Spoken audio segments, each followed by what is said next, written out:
we're gonna start off section 9.1, which is sequences. Okay. Now, by definition, okay, I'll put it right here. A sequence. So a sequence is a function whose domain is the set of positive integers.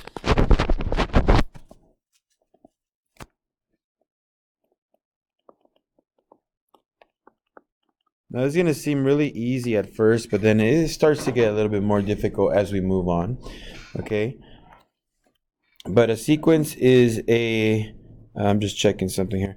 A sequence is a function whose domain is a set of positive integers. So, for example, I'll just put this right here. For example, so 2, 4, 6, 8, etc. Okay, and we'll just put I guess we could put our 2n over here. We would call this our a sub 1, our first term. And this would be our second term. This will be our third term, fourth term, okay, etc. And this would be our nth term. So usually the nth term is the one that defines the function. So you could say that a sub n is 2n. Now those braces along the a sub n, you don't have to write. Okay, a lot of times they'll write it this way. Okay, but sometimes we'll just write it a sub n equals 2n. Okay, and that's just a function that's been defined. If you wanted to know what the third term would be, you just do a sub 3. You plug in a 3. 2 times 3 is 6. If you look at our list, the third term was 6. Right? Fourth term, you plug in a 4. 2 times 4 is 8. You can see a sub 4 is 8. Okay? So when they mention that the domain is a set of positive integers, they're talking about the values like a sub 1, a sub 2, a sub 3. Those numbers are positive integers. Okay? The actual numbers up on top, the 2, 4, 6, 8, etc., they could be negative, they could be fractions, they could be anything. Okay? But the subsets, the sub numbers have to be positive integers. Now, there are times when some people will use a sub 0. In physics, they tend to do that a lot because they call it the initial value. So they say a sub naught. And I'll write that down right now. But sometimes you'll see that on those problems. Now, a sub 1, let me see. We have a sub 1, a sub 2, a sub 3, a sub 4, etc. These are called the terms, okay, terms of the sequence. All right, so these are terms of the sequence. A sub n is called the nth term.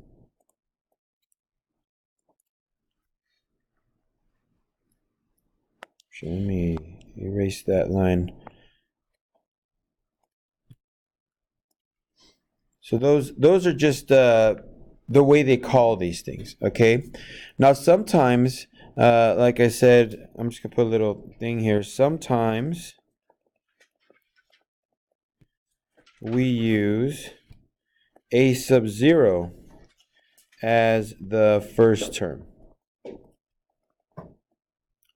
It does happen whenever we do the testing for a geometric series. You're going to see a sub 0 pop out. But they may call it a sub 0. Some people will call it a naught. Okay. A naught meaning it's not an integer. So meaning the original. Most people will call it a initial. And that usually happens a lot, like I said, in physics, where they're saying your initial value. So I don't know if you guys remember the equation for the position function. This was many moons ago for you guys. But the equation for a position function was S sub t equal to 1/2 a t squared plus v naught t plus s naught. Or v initial, s initial, right? Initial height, initial velocity. Right? So that's kind of where you've seen it in calculus, but you see it a lot in physics. So, okay. Now, again, this equation has nothing to do with what we're doing right now, but I'm just trying to show you an example of where you might see that. Now, to kind of get started, kind of walk us in a little bit, holding your hand a bit, we're going to do the first example here. And we're just going to list the terms of the sequence.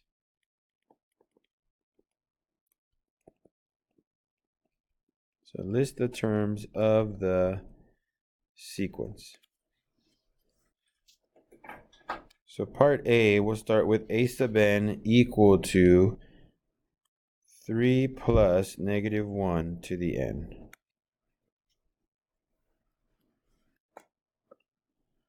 So what's my a sub 1 and a sub 2, a sub 3?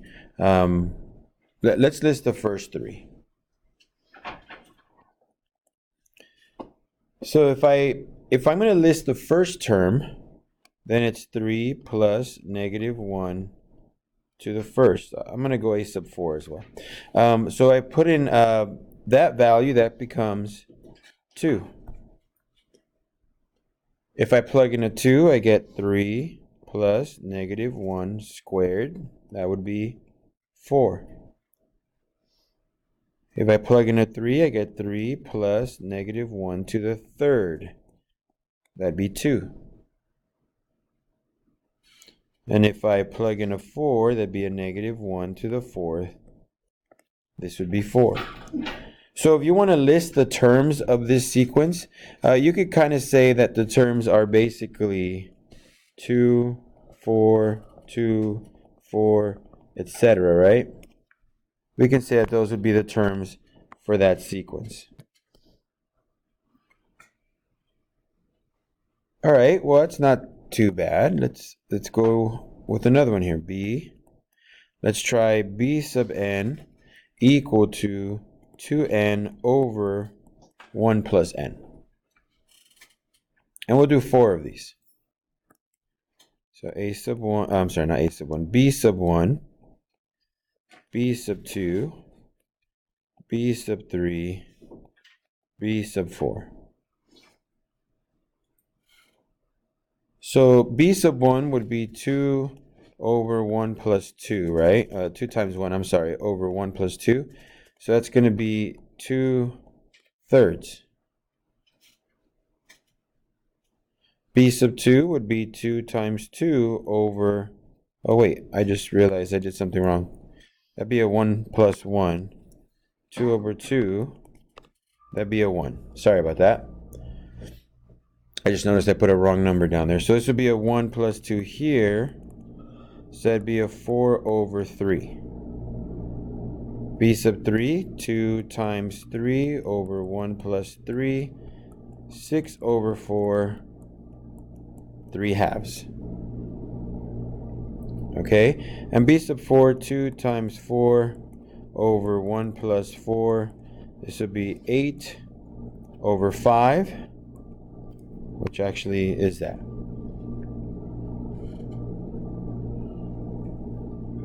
Okay, so I could say that my sequence is 1, and then 4/3, and then 3/2, then 8/5, etc. Now the fun part is when they ask you, okay, based on what you have, now can you create a function that will tell me a series for this? Okay, and we're going to get to that. And I say fun sarcastically. It's usually one of the hardest parts to do. It's not like super hard, but it makes you think a lot, because you got to say, well, what's the pattern, right? What's the pattern? 1, 4/3, 3/2, 8/5. I always tell people, whenever they do this, don't look at your sequence. Look at before you simplified. You notice the top are basically just going to be a bunch of even numbers starting with 2, right? And then the bottom is going to be basically every number starting from 2. So what kind of equation should you get? Well, of course, you should eventually come up with 2n over 1 plus n. You might say, well, why the heck is that so difficult if it's just given to me? They don't always give it to you. Sometimes they're just going to give you the numbers, and you got to figure out what's the formula that these numbers came from, right? And this one isn't too hard. There's some that get really wacky, and those are kind of tough to do, okay? But after some practice, you'll get used to it, and they're not impossible. They're totally okay to do. I mean, I would expect you guys to be able to do it. Just at first, it's just something we're not used to doing when we're doing these type of problems, so it takes us a little bit of time. But anyway, there's that one. I'll let you guys do this next one here. C sub n equal to n squared over 2 to the n minus 1. Do the first 4. Okay, so do C sub 1, C sub 2, C sub 3, and C sub 4. So go ahead and take a little bit of time and do that. We're going to plug in a C sub 1, right? So you should get a 1 squared over 2 to the 1 minus 1. So you should get, for the first one, a half, right? So we get a half here. I'm sorry, not a half. A 1 over 1. That's a 1. Okay? C sub 2, you get 2 squared over 2 squared minus 1. So once you add it all up, you get a 4 thirds. C sub 3, so 3 squared over 2 to the third minus 1. This comes out as 9 sevenths. And then C sub 4, you get a 4 squared over 2 to the fourth minus 1. We end up with a 16 over 15.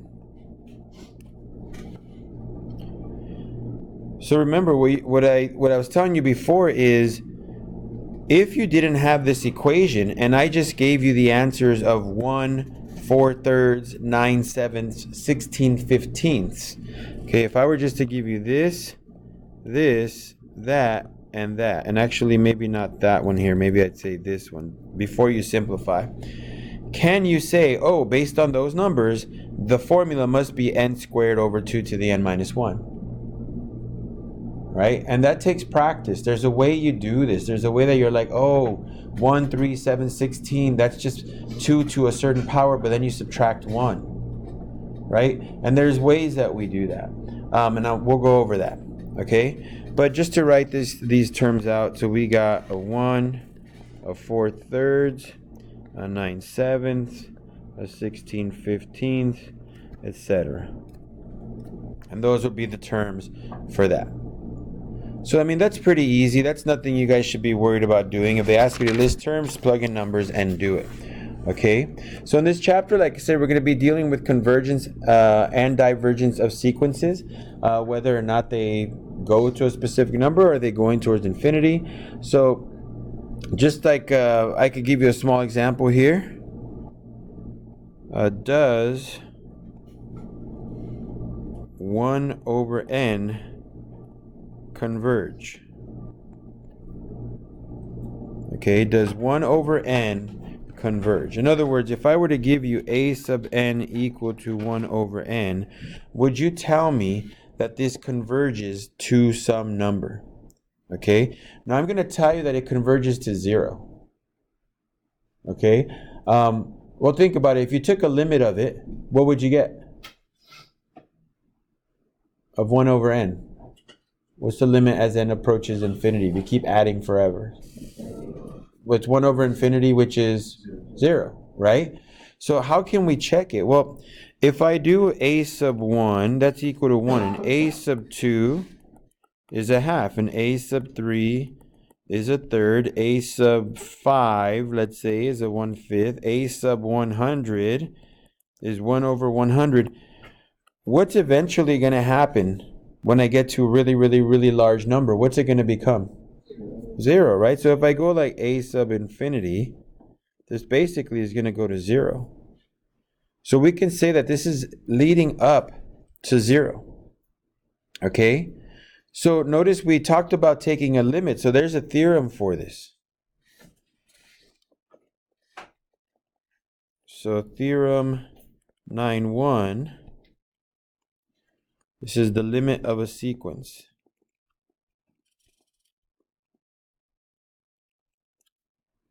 Okay, so the limit of a sequence says let f be a function. So let f be a function of a real variable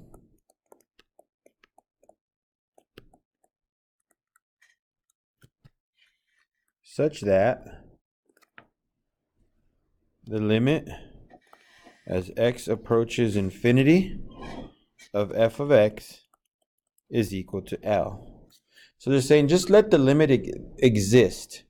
Okay? Let the limit exist. And L, if you guys remember from AB, L is always just a real value, right? So let f be a function of a real variable such that its limit exists. Okay, as x approaches infinity, it exists. If a sub n is a sequence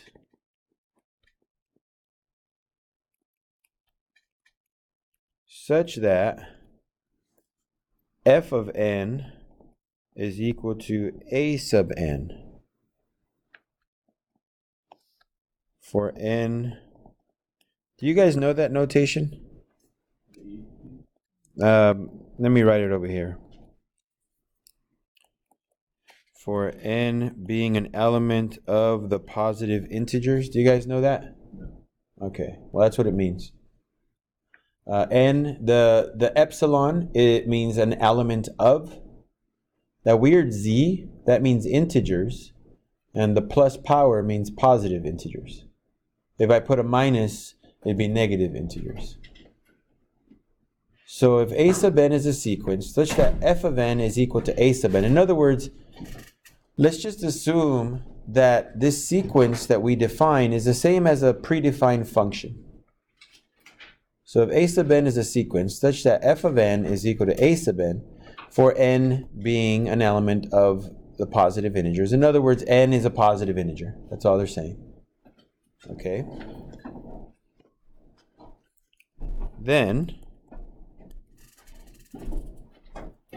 the limit as n approaches infinity of a sub n must also equal L.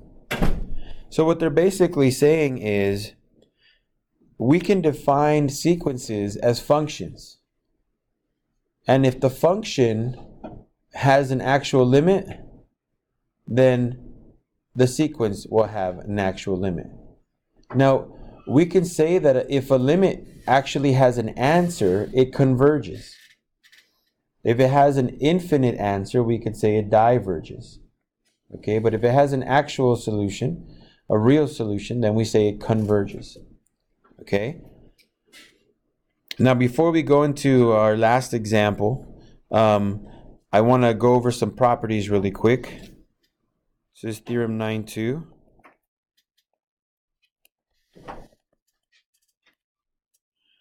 And as usual, some of these definitions don't make too much sense. We'll do some examples. I think it'll make more sense once we do that. But these are properties of limits.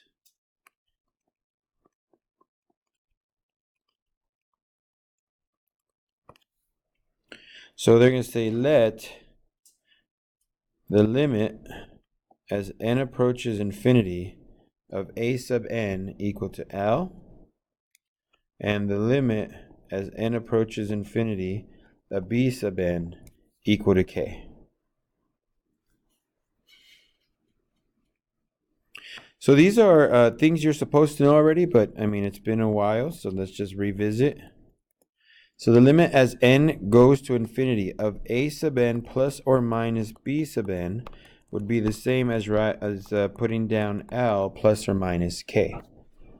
Okay, in other words, you can take the limits of functions that are added or subtracted together by doing them individually. So you can just do the limit as n approaches infinity of a sub n, which would be L, and then add or subtract the limit as n approaches infinity of b sub n, which would be K. Right? They're just saying it's okay for you to break them apart or do them together. It's up to you. The answer will still be the same. Second definition. The limit as n approaches infinity of c times a sub n. If c is just a constant, okay? That would just be c times L. So you guys know this. If they tell you take the limit as n approaches infinity of 2 times x, you could just ignore the 2, take the limit of x, then whatever you get, just multiply it later, times 2, right? So this is called the scalar multiple property for limits. The other one was the sum and difference. They also have one for products, a sub n times b sub n. That just comes out to Lk. So if you have two sequences being put together, you can always take the limit of each sequence individually, and then the answer is you just multiply them at the end. And the last one, the quotient property of it. The limit as n approaches infinity of a sub n over b sub n is equal to L over K, provided that b sub n is not equal to 0 and that K is not equal to 0.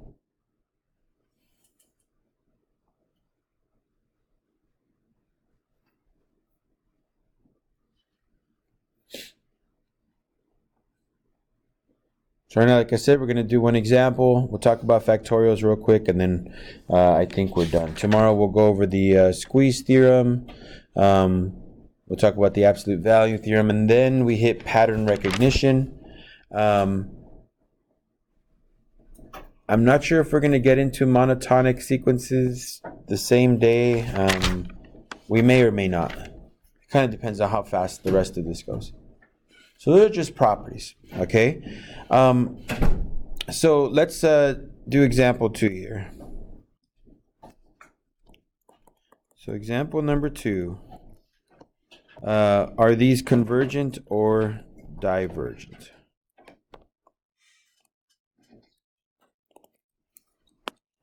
Convergent or divergent.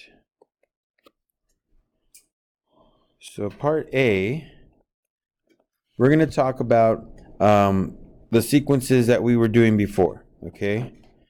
3 plus negative 1 to the n. Okay? So what you would like to do is take the limit as n approaches infinity of a sub n, which would be basically the limit as n approaches infinity of 3 plus negative 1 to the n. Now we did this earlier. What were our terms?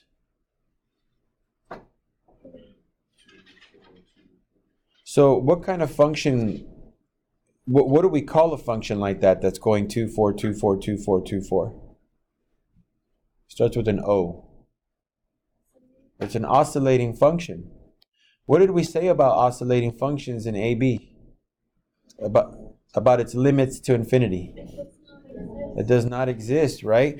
So this doesn't have a number that it's going to. It's oscillating between two of them, right? So we're going to say that this is a divergent sequence as it oscillates between the terms 2 and 4. I guess we could say 2 and 4 as n approaches infinity.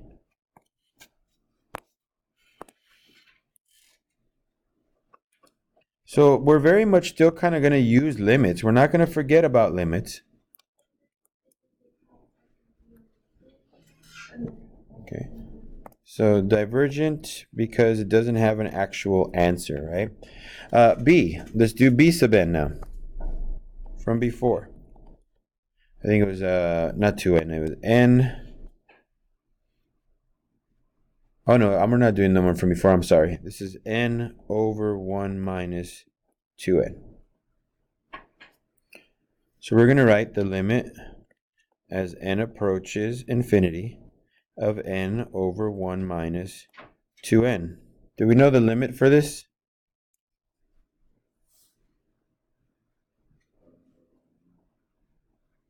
Notice the degrees match.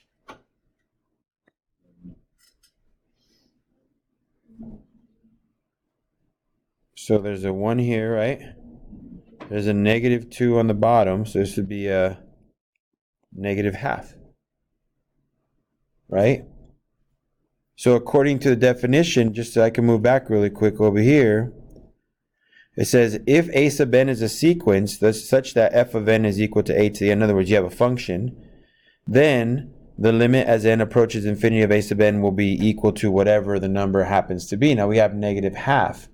Well, that means it converges, right? It's an actual number. So I'm going to say that it converges to negative half.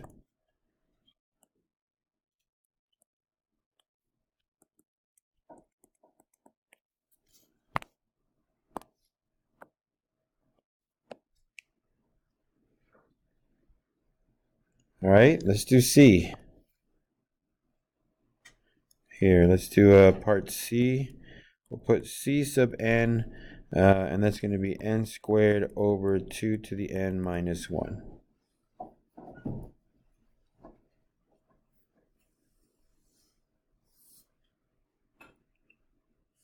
So as I take the limit as n approaches infinity of n squared over 2 to the n minus 1, what is that equal to? I mean, you could use L'Hopital's rule if you want to break it down. That's okay. But with Mr. Ho, did you guys ever do the which function increases faster? No? So which function grows faster, an n squared or a 2 to the n? If you're not sure, always kind of graph it. N squared is called quadratic. What kind of function is a 2 to the n function called? Exponential. You guys ever notice how they say these viruses grow exponentially, right? Why do you think they say that instead of quadratically? Because it's much faster, right? Exponentially is much faster than quadratics, okay? Maybe not all the time, maybe not like at 0 and 1 and stuff, but eventually exponentials grow faster. Since the bottom is growing faster, and if I plug in an infinity, which one gets to infinity first, the top or the bottom? The bottom. So that means we're going to go something over infinity. What's the answer to that? 0, right? So we're going to say that this converges to 0. Now, if you want to see it done using L'Hopital's, let's do that really quick just so we can see it. Okay, we're going to take the derivative of the top, that'd be 2n, over the derivative of 2 to the n would be ln of 2 times 2 to the n. Okay, but if I try plugging in infinity again right there, it's going to be infinity over infinity, so I got to do this again. Do another L'Hopital's rule on this. Well, the derivative of 2 to the n is 2, and ln of 2 is just a constant. The derivative of 2 to the n is ln of 2 again. So it'd be ln of 2 squared times 2 to the n. Well, now there's no variable on top, only on the bottom. That means that the bottom goes towards infinity. 2 over infinity is 0. So it converges to 0. Okay, that's using L'Hopital's rule. Okay. Does this seem easy enough so far? Just the convergent, divergent, just taking a limit of it, right? Again, if the limit goes towards infinity, or negative infinity, it diverges. If it just goes to some number, it converges to that number. Okay? So conversion is just another word of saying, is there an answer? Right? Not so much what is the answer, but is there an answer? Does it give us something specific?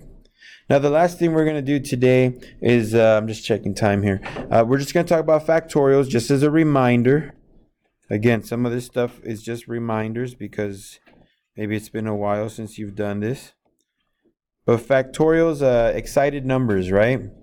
Like, for example, 3 factorial. So really happy 3 is 3 times 2 times 1, right? So you just basically count down. If you had like a 4 factorial, it's just 4 times 3 times 2 times 1. Okay? So n factorial would be n times n minus 1 times n minus 2 times etc. And then you eventually, when you do math theory, you can understand this a little bit better. But what ends up happening is all the n's start to cancel themselves out. Okay? And all you're left with is like a 3, a 2, and a 1. So eventually it counts down all the way down to 1. Okay? So your n factorial will look like that. Now, if you have a number in front of a factorial, let's say like a 3n factorial, then just put the 3 on the outside and then just do your n times n minus 1 times n minus 2, etc. And then 3, 2, 1. And then you're just going to multiply the 3 into everything if you wanted to. Okay, so you get a 3n times a 3n minus 1 times a 3n minus 2 times eventually a 9, a 6, and a 3. Okay, but I usually don't. I just leave it alone. The reason why I leave it alone is because usually you do factorials in fractions and the fractions start to cancel stuff out. So it's good for you to see all the pieces so you can say I can get rid of this, I can get rid of that, etc. All right, so we'll stop there. And tomorrow we'll do the squeeze theorem, absolute value theorems, pattern recognition. Let's see how far we go.